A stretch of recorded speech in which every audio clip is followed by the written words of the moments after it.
नमस्कार. मी भाऊ तोरसेकर. तुम्ही बघत आहात प्रतिपक्ष. मित्रांनो, सध्या बंगालच्या निवडणुका संपून निकाल लागून नवं सरकार येऊन 1 महिन्यापेक्षा अधिकचा काळ गेलाय आणि 15 वर्षाची सत्ता गमावलेल्या ममता दिदी आणि त्यांच्या पक्षातल्या अनेक बोलघोरड्या नेत्यांना आपल्या पक्षामध्ये किंवा आसपासच्या परिसरामध्ये जगामध्ये काय घडतंय त्याचा अंदाज सुद्धा बांधणं अवघड झालेलं आहे.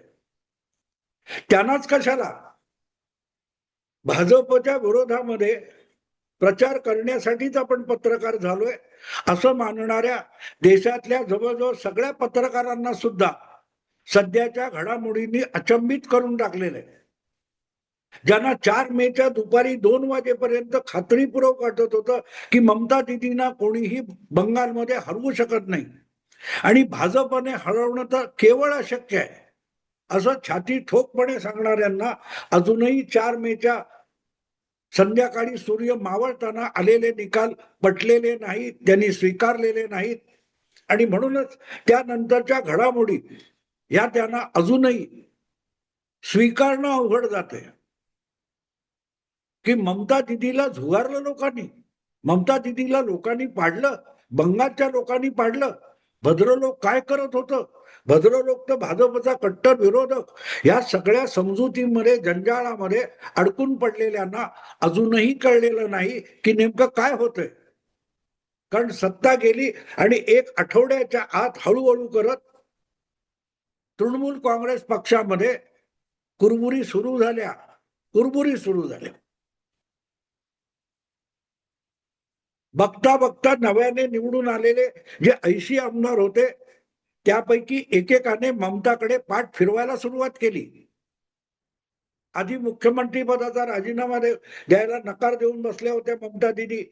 मग त्यांनाही न विचारता किंवा त्यांच्या राजीनाम्याची प्रतीक्षा न करता विधानसभा बरखास्त झाल्यावर आपोआपच नवी विधानसभा आली, नवं सरकार आलं, त्याचा शपथविधी झाला, तेव्हा हळूहळू ममता दिदी शुद्धीवर यायला लागले आणि मग त्यांनी आपल्या पक्षाचे जे काही आमदार निवडून आलेत 80, 82, 81 त्यांची एक बैठक घेतली आपल्या राहत्या घरी.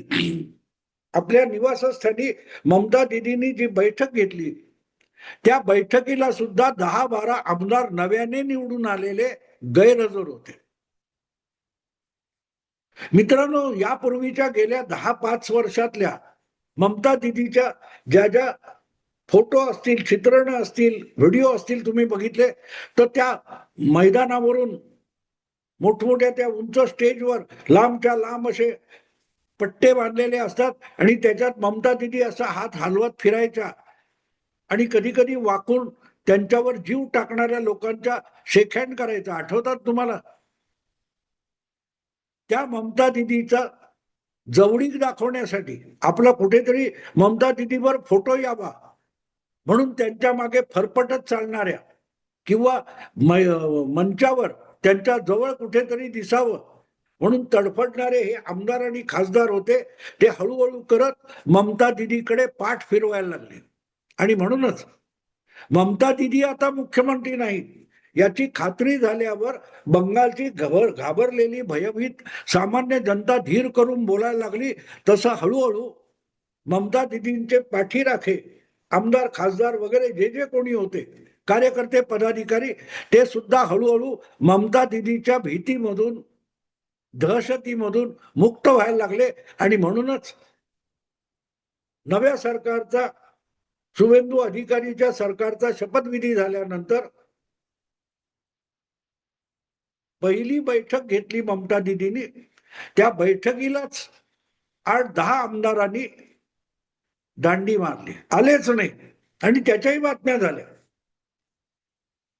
की ममता दिदींनी मीटिंग बोलवली आणि 10 आमदार येत नाहीत याचीच चर्चा सुरू झाली. एवढा उद्दामपणा, एवढी मस्ती ममता दिदीच्या पाठीराख्या आमदारांमध्ये, पक्षाच्या आमदारांमध्ये आली कुठून? आणि तिथून मग हळूहळू करत ममता दिदीच्या दहशतीची जी गाठ होती, पकड होती, ही सैल व्हायला सुरुवात झाली. पहिल्या बैठकीला 8-10 आमदार बेपत्ता होते. दुसऱ्या बैठकीला आणखीन 10-15 बेपत्ता झाले. 80 पैकी जवळजवळ काहीतरी 25-30 आमदार, 35 आमदार ममता दिदीने बोलवलेल्या दुसऱ्या बैठकीला आले नाहीत आणि हळूहळू करबोड सुरू झाली. आणि आता तर ममता दिदीचा पक्ष कसा फुटेल, कधी फुटेल म्हणून टाहू फोडून अनेक पुरोगामी पत्रकार, विश्लेषक रडायला लागलेले. काय होणार, काय होणार? तो कोण, ऋतुपत बॅनर्जी, त्याच्या नेतृत्वाखाली जवळजवळ 58 आमदारांनी विधानसभेच्या सभापतींची भेट घेतली आणि आपण वेगळा गट आहोत आणि तृणमूल म्हणजेच ममता बॅनर्जी आणि अभिषेक बॅनर्जी यांनी जो विधानसभेतला गटनेता निवडलाय तो आम्हाला मान्य नाही असं पत्र सुद्धा दिलं. आणि या सगळ्या गडबडीत आता हा जो तृणमूलचा आमदारांचा गट फुटणार तो कोणाकडे जाणार? कारण भाजपने आधीच जाहीर केले की आम्ही कुठल्याही आमदाराला, नेत्याला सहजासहजी भाजपमध्ये स्वीकारणार नाही आणि भाजपाला गरज सुद्धा नाहीये. मग या लोकांनी जायचं तर कुठे जायचं? फुटून जाणार कुठे? एकनाथ शिंदे किंवा अजितदादा यांनी स्वपक्षात बंडखोरी केली, पक्ष फोडला, वेगळा गट केला आणि ते भाजप सोबत गेले होते. पण तिथे भाजपची सत्तेसाठी गरज होती. एकनाथ शिंदेच्या वेळेला गरज होती, पण अजितदादांच्या वेळेला गरज सुद्धा नव्हती. पण गरज नव्हती तरीही फाटाफूट झाली आणि भाजपने त्याला चालना दिली. तेव्हापासून मी एक गोष्ट सांगतोय, याची गरज काय असं अनेक भाजपचे लोक सुद्धा मला विचारत होते. कट्टर भाजपवाले मला विचारायचे की यांची काय गरज होती, कशाला पाहिजे होते अजितदादा? एकनाथ शिंदे आले बाद झालं, त्यांना मुख्यमंत्रीपद दिलेलं आहे, बहुमताचा आकडा भरपूर आहे, अजितदादांना कशाला सोबत आणायचं? त्यामुळे टीका भरपूर होते. तरी भाजपने त्यांना सोबत घेतलं. नंतरच्या निवडणुका एकत्र लढल्या, लोकसभा, विधानसभा वगैरे वगैरे. तर मी तेव्हा प्रत्येकदा सांगत होतो की राजकारणामध्ये प्रत्येक वेळेला अटीतटीची लढाई नसते. काही वेळेला शत्रूला जायबंदी करणं, कमजोर करणं हा सुद्धा एक डावपेच असतो. आणि याच्यामध्ये सत्ता मिळवण्याची शिवसेना फोडणं आवश्यक होतं. पण अजितदादा फोडण्यामागे शरद पवारांना कमजोर करून टाकणं, दुर्बळ करणं हा डावपेच असतो. आणि आज आपण बघतोय विधानसभेच्या निवडणुका संपून 2 वर्ष होत आली जवळजवळ, आणि उद्धव ठाकरे आणि शरद पवार हे महाराष्ट्राच्या राजकारणातले, विरोधी राजकारणातले 2 दिग्गज जवळजवळ नामशेष झालेत. कोणी त्यांना हिशोबात देखील घ्यायला तयार नाही. आणि इथे गोष्टी राजकारणातल्या बारकाईने समजून घ्यायला लागतात की जे महाराष्ट्रात झालं तसंच्या तसं बंगालमध्ये होईल का? नाही होणार. कारण बंगालमध्ये बहुमतासाठी, सत्तेसाठी भाजपला तृणमूल काँग्रेसमधल्या फुटीर गटाची गरज नाहीये. पण तरी एक गोष्ट साफ आहे, भाजपची चालना, भाजपच्या काय ते फूस लावणं यातूनच तृणमूल पक्षामध्ये फाटाफूट झालेली आहे, यात शंका नाही. पण त्यामध्ये सरकार मजबूत करणं ही भूमिका नाहीये. तर ममता दिदीला इतकी कमजोर आणि दुर्बळ करायची की पुढल्या राजकारणात, पुढल्या काळात जे जे राजकारण होईल त्या राजकारणामध्ये ममता दिदी हे आव्हान म्हणून शिल्लक राहता कामा नये, ही कल्पना आहे. आणि तिथे तुम्हाला लक्षात येईल की काय होतंय. आता प्रश्न असा पडतो की एकदा विधानसभेच्या 80 आमदारांमध्ये फाटाफूट झाल्यानंतर त्याचा एक प्रादुर्भाव होत असतो. जसा एक रोगाची साथ असते, व्हायरस असतो, तो पसरत जातो. तसा हा फाटाफुटीचा जो आजार आहे राजकारणातला, हा हळूहळू करत पसरत जातो. तुम्हाला आठवत असेल तर एकनाथ शिंदे यांच्यात फाटाफूट, म्हणजे एकनाथ शिंदे हे उद्धव ठाकरेंना झुगारून वेगळे झाले तेव्हा त्यांच्या बरोबर फक्त 40-41 आमदार होते. पण उद्धव ठाकरेंकडे जे 16-18 आमदार होते त्या आमदारांमध्ये कोणही एकनाथ शिंदेच्या सोबत आलेला नव्हता, अजिबात आलेला नव्हता. आणि तुम्हाला आठवत असेल तर सॉरी, राष्ट्रपतीची निवडणूक आली, तुम्हाला आठवत असेल तर 2022 मध्ये जी राष्ट्रपतीची निवडणूक आली, शिंदे यांनी पक्ष फोडल्यानंतर, तेव्हा राहुल शेवाळे वगैरे सगळी मंडळी उद्धव ठाकरे यांच्याच उभाठा शिवसेनेमध्ये होती. आणि मग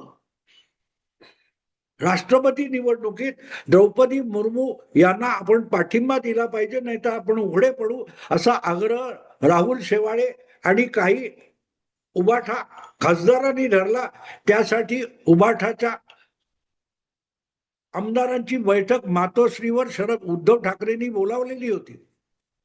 आणि तिथे सगळ्या खासदारांच्या बैठकीमध्ये, आपल्या पक्षाच्या आमदारांच्या बैठकीमध्ये उद्धव ठाकरे यांनी निर्णय घोषित केला की आम्ही द्रौपदी मुर्मू यांच्या पाठीशी उभे राहणार आहोत. 2022 ची गोष्ट आहे. आणि नंतरच्या काळामध्ये बघता बघता शेवाळे यांच्याच नेतृत्वाखाली लोकसभेतला उद्धव ठाकरे यांच्या पाठीशी असलेला खासदारांचा शिवसेना पक्ष सुद्धा फुटला. त्यातले जवळजवळ 12 खासदार हे भाजप सोबत निघून गेले, एकनाथ शिंदे यांच्या पक्षात दाखल झाले. त्यानंतर पुढे जी काय गोष्ट घडली होती ती अशी होती की गजानन कीर्तिकर यांच्यासारखा शिवसेनेचा ज्येष्ठ नेता तो तोपर्यंत सुद्धा उद्धव ठाकरे यांच्या सोबत राहिला होता, त्यालाही उभाठा शिवसेना सोडावी लागली. अचानक एक दिवस कीर्तिकर यांनी जाहीर केलं की आपल्याला पक्षात आवश्यक तितका सन्मान दिला जात नाही, अपमानित केलं जातं, म्हणून त्यांनी सुद्धा, गजानन कीर्तिकर हा 13वा खासदार होता जो उद्धव ठाकरेंना सोडून गेला. हे मी एवढ्यासाठी सगळं सांगतोय की हे सगळे खासदार हे शिंदेच्या पक्षात गेले, पण आता तृणमूल काँग्रेसमधल्या फुटीर गटाने करायचं काय? मजा अशी आहे की 2/3 लोक पक्षातले फुटू शकतात, वेगळे होऊ शकतात, पण त्यांना एक स्वतंत्र पक्ष म्हणून मान्यता दिली जात नाही. शिंदे किंवा अजितदादा पवार यांच्या ज्या केसेस सुप्रीम कोर्टात पडू नये त्याचा निकाल लागलेला नाही, आणि त्यामुळे सध्या तरी निवडणूक आयोगाच्या त्या निर्णयामुळे शिंदेचा आणि सुनेत्रा वहिनी यांचे पक्ष हे स्वतंत्र पक्ष मानले जातात. आणि त्यामुळेच तृणमूल काँग्रेसच्या बाबतीत त्याच मार्गाने जायचं का आणि जाईल का असा प्रश्न आहे. पण मला असं वाटत नाही. मला असं वाटतं की 2/3 आमदार असोत किंवा 2/3 खासदार असोत, त्यांना पक्ष सोडायचा असेल तर वेगळा गट करता येतो, पण वेगळा पक्ष बनवता येत नाही. आणि म्हणूनच वेगळा पक्ष होण्यासाठी जी काय कायदेशीर मारामारी करायची ती करण्यापेक्षा हे 2/3 खासदार आणि 2/3 आमदार दुसऱ्या कुठच्याही पक्षामध्ये विलीन झाले तर त्यांची आमदारकी आणि खासदारकी सुखरूप राहते. पण भाजपला त्या आमदारांची गरज नाहीये. हा, लोकसभेत अशा रीतीने तृणमूलचा 2/3 फुटलेला गट म्हणजे जवळजवळ 20-22 खासदार होतात, ते जर भाजपच्या बाजूने उभे राहिले किंवा भाजपमध्ये विलीन झाले तर भाजपला हवं आहे. पण मला वाटत नाही आजच्या परिस्थितीमध्ये तृणमूलच्या या खासदारांना भाजप आपल्या पक्षात घेईल, कारण त्याचा विपरीत परिणाम बंगालच्या जनमानसावर होईल. आज बंगालचा मतदार हा अक्षरशः तृणमूल काँग्रेसच्या नेत्यांचा, कार्यकर्त्यांचा आणि नेतृत्वाचा दुस्वास करतो. आणि म्हणूनच त्या पक्षातले लोक आता भाजपत आले तर तुम्ही घेता, तर तो राग जो आता ममता दिदीच्या विरोधात उफाळून आलेला आहे, तृणमूलच्या विरोधात उफाळून आलेला आहे, त्या सगळ्या रागाचा, जनतेच्या रोषाचा रोख हा भाजपकडे वळू शकतो. त्यामुळे सध्या पुरतं काहीतरी पळवाट काढायची तर भाजपमध्ये त्यांना सामावून न घेता आणि त्यांची खासदारकी टिकवण्यासाठी त्यांना अन्य कुठल्या तरी पक्षामध्ये विलीन होण्याचा सल्ला भाजपकडून किंवा अमित शहाकडून दिला जाऊ शकतो. आता काय होईल लक्षात घ्या.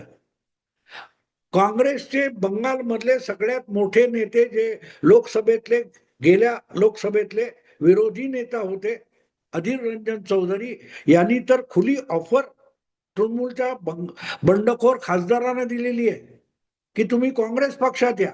तसं बघितलं तर तृणमूल काँग्रेस आणि काँग्रेस यांच्यामध्ये वैचारिक भेदभाव काहीच नाही. तृणमूल काँग्रेसची विचारधारा जी आहे ती मुळात काँग्रेसचीच आहे, काँग्रेसमधून बाहेर पडलेला गट आहे. त्यामुळे काँग्रेसची ताकद विधानसभेत वाढेल पण लोकसभेत सुद्धा वाढू शकते. जर ऋतुपत बॅनर्जी या फुटीर गटाने काँग्रेसमध्ये आपला गट विलीन करायचा ठरवला तर बंगालच्या विधानसभेमध्ये काँग्रेस हा प्रमुख विरोधी पक्ष होऊ शकतो. पण दुसरीकडे त्यांच्या गटातले नाराज खासदार जर काँग्रेसमध्ये विलीन झाले तर काँग्रेसचं संख्याबळ हे 99 वरून 119 122 वगैरे होऊ शकतं. आणि काँग्रेसचं बळ लोकसभेत वाढवायला अमित शहा सल्ला देतील का? किती विचित्र आहे ना. परस्पर विरोधी प्रश्न वाटेल पण मला वाटतं देतील. याचं कारण 122 खासदार आपल्या पाठीशी आहेत म्हणून राहुल गांधी शक्तिशाली विरोधी नेता होऊ शकत नाही. विरोधी नेता काय, साधा नेता होण्याची कुवत राहुल गांधींमध्ये नाहीये. त्यामुळे 42 99 किंवा 122 खासदार पाठीशी असल्यामुळे राहुल गांधी हे लोकसभेमध्ये संसदेमध्ये भाजपसाठी आव्हान होत नाही. पण दुसरीकडे ज्या वेळेला तुम्ही तृणमूलचे आमदार आणि खासदार फोडून त्यांना काँग्रेसमध्ये सामावून घेता तेव्हा INDA किंवा इंडी गठबंधन जी आघाडी आहे काँग्रेसच्या नेतृत्वाखालची त्याच्यामध्ये जे जे प्रादेशिक पक्ष सहभागी झालेले आहेत बैठकीला अजूनही येत आहेत त्यांच्या मनात एक शंकाकुलता येते